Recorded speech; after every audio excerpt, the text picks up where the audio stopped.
Hello നമസ്കാരം. ഏറ്റവും പുതിയ സിനിമാ വിശേഷങ്ങളുമായി പുതിയൊരു വീഡിയോയിലേക്ക് എല്ലാവർക്കും സ്വാഗതം. മെയ് 14 വ്യാഴാഴ്ച തിരഞ്ഞെടുത്ത് പോസിറ്റീവ് പറയുന്നിടത്ത് വളരെ മികച്ച കളക്ഷനുമായി മുന്നോട്ട് പോകുന്ന മലയാള സിനിമയാണ് അതിരടി. ടോവിനോ തോമസ്, ബേസിൽ ജോസഫ്, വിനീത് ശ്രീനിവാസൻ, റിയ ഷിബു, സെറിൻ ഷഹാബ്, ദർശന രാജേന്ദ്രൻ എന്നിങ്ങനെ താരത്തിനുള്ള ഈ സിനിമ അരുൺ അനിരുദ്ധനാണ് തിരക്കഥ തയ്യാറാക്കി സംവിധാനം ചെയ്തിട്ടുള്ളത്. ചിത്രം ആദ്യ ദിവസമായ വ്യാഴാഴ്ച മുതൽ ഇന്ന് 4-ാം ദിവസമായ ഞായറാഴ്ച വരെയുള്ള 4 ദിവസങ്ങൾക്കിടയിൽ ഏറ്റവും മികച്ച പ്രീസെയിൽ നേടിയെടുത്തിരിക്കുന്നത് ഇന്ന് ഞായറാഴ്ച തന്നെയാണ്.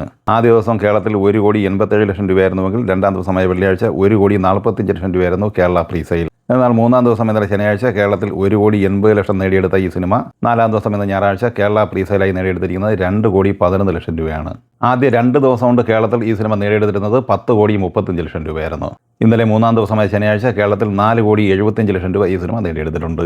അങ്ങനെ ആദ്യ 3 ദിവസം കൊണ്ട് കേരളത്തിൽ 15,10,00,000 രൂപയാണ് അതിരടി സ്വന്തമാക്കിയിട്ടുള്ളത്. അതിരടിയുടെ 3 ദിവസത്തെ വേൾഡ് വൈഡ് കളക്ഷൻ കൃത്യമായി അപ്ഡേറ്റ് ചെയ്യപ്പെട്ടിട്ടില്ലെങ്കിലും 36 കോടിക്ക് മുകളിലാണ് ആദ്യ 3 ദിവസം കൊണ്ട് പ്രതീക്ഷിക്കുന്നത്. 4-ാം ദിവസം ഇന്ന് ഞായറാഴ്ചയോടെ ഈ സിനിമ ലോകമെമ്പാടുമായി 50 കോടിയിലേക്ക് എത്തിച്ചേരാനുള്ള സാധ്യതയാണ് കാണുന്നത്. സൂര്യനായകനായി RJ ബാലാജി സംവിധാനം ചെയ്ത് മെയ് 15-ന് തിരളതെ കറുപ്പ് എന്ന തമിഴ് സിനിമ ഇന്ന് ഞായറാഴ്ചയോടെ 100 കോടി ഉറപ്പിച്ചാണ് മുന്നോട്ട് പോകുന്നത്. 3-ാം ദിവസം ഇന്ന് ഞായറാഴ്ച കേരള പ്രീസെയിലായി ഈ സിനിമയ്ക്ക് ലഭിച്ചിരിക്കുന്നത് 87,00,000 രൂപയാണ്. അതേസമയം വെള്ളി, ശനി എന്നിങ്ങനെ ആദ്യ 2 ദിവസം കൊണ്ട് കേരളത്തിൽ 4,30,00,000 രൂപയാണ് ഈ സിനിമ കളക്ട് ചെയ്തിട്ടുള്ളത്. തമിഴ്നാട്ടിൽ ഈ സിനിമ ഇന്നലെ കളക്ട് ചെയ്തത് 13,60,00,000 രൂപയാണ്. അങ്ങനെ 2 ദിവസം കൊണ്ട് തന്നെ തമിഴ്നാട്ടിൽ 26 കോടിയോളം രൂപയാണ് ഈ സിനിമ നേടിയെടുത്തിരിക്കുന്നത്.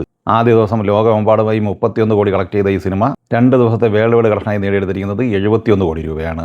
വമ്പൻ ബുക്കിംഗും പ്രീസെയിലും നേടിയെടുത്ത് മുന്നോട്ട് പോകുന്ന മലയാള സിനിമയാണ് ദൃശ്യം 3. മോഹൻലാലിന്റെ ജന്മദിനത്തോടനുബന്ധിച്ച് മെയ് 21-ന് തിയേറ്റർ റിലീസ് പ്രഖ്യാപിച്ചിരിക്കുന്ന ഈ സിനിമ കേരളത്തിലും വിദേശ രാജ്യങ്ങളിലും നേരത്തെ തന്നെ അഡ്വാൻസ് ബുക്കിംഗ് ആരംഭിച്ചിരുന്നു. റെസ്റ്റ് ഓഫ് ഇന്ത്യയിൽ ഇന്നലെ മുതലാണ് ഈ സിനിമയുടെ അഡ്വാൻസ് ബുക്കിംഗ് ആരംഭിച്ചത്. ഇന്ന് രാവിലെ വരെയുള്ള കണക്കനുസരിച്ച് കേരളത്തിൽ ഈ സിനിമ 4,24,00,000 രൂപയാണ് പ്രീസെയിലായി നേടിയെടുത്തിട്ടുള്ളത്. ഫാൻ ഷോ, പ്രീമിയർ ഷോ ഒഴിവാക്കിയുള്ള അഡ്വാൻസ് ബുക്കിംഗാണ് ഇത്. അതുകൂടി ആഡ് ചെയ്യുമ്പോൾ 5.5 കോടി റേഞ്ചിൽ ഈ സിനിമ അഡ്വാൻസ് ബുക്കിങ്ങിലൂടെ പ്രീസെയിലായി നേടിയെടുത്തിട്ടുണ്ട്. അതേസമയം സിനിമയുടെ വേൾഡ് വൈഡ് ഓപ്പണിംഗ് പ്രീസെയിൽ 13,80,00,000 രൂപയിൽ എത്തിച്ചേർന്നിരിക്കുകയാണ്. വീക്കെൻഡ് വേൾഡ് വൈഡ് പ്രീസെയിൽ 18,20,00,000 എത്തിച്ചേർന്നിട്ടുണ്ട്. ഇതുവരെയുള്ള കണക്കനുസരിച്ച് ലോകമെമ്പാടുമായി 1,250 ലൊക്കേഷനാണ് ദൃശ്യം 3 എന്ന സിനിമയ്ക്ക് വേണ്ടി ചാർട്ട് ചെയ്തിരിക്കുന്നത്. 2026-ൽ ഏറ്റവും മികച്ച കളക്ഷൻ നേടിയെടുത്ത ഇന്ത്യൻ സിനിമയാണ് ദുരന്തർ 2. രൺവീർ സിംഗ് നായകനായി ആദിത്യധർ തിരക്കഥ സംവിധാനം ചെയ്ത് ഓൾ ടൈം ബ്ലോക്ക് ബസ്റ്റർ വിജയം നേടിയെടുത്ത ഈ സിനിമയുടെ 58 ദിവസത്തെ കളക്ഷൻ വിവരങ്ങൾ അപ്ഡേറ്റ് ചെയ്യപ്പെട്ടപ്പോൾ 1,825,56,00,000 രൂപയാണ് കളക്ട് ചെയ്തിട്ടുള്ളത്. നിലവിൽ OTT സ്ട്രീമിംഗ് ആരംഭിച്ചു കഴിഞ്ഞ ഈ സിനിമ കേരളത്തിൽ 19,53,00,000 രൂപയും സ്വന്തമാക്കിയിട്ടുണ്ട്. പ്രിയദർശൻ തിരക്കഥ സംവിധാനം ചെയ്ത് ഏപ്രിൽ 17-ന് തിയേറ്ററിലെത്തി ബ്ലോക്ക് ബസ്റ്റർ വിജയം സ്വന്തമാക്കി കഴിഞ്ഞ ബോളിവുഡ് സിനിമയാണ് ഭൂത് ബംഗ്ല. കേരളത്തിൽ ഈ സിനിമയ്ക്ക് നേടിയെടുക്കാൻ കഴിഞ്ഞിട്ടുള്ളത് കേവലം 33,00,000 രൂപ മാത്രമാണ്.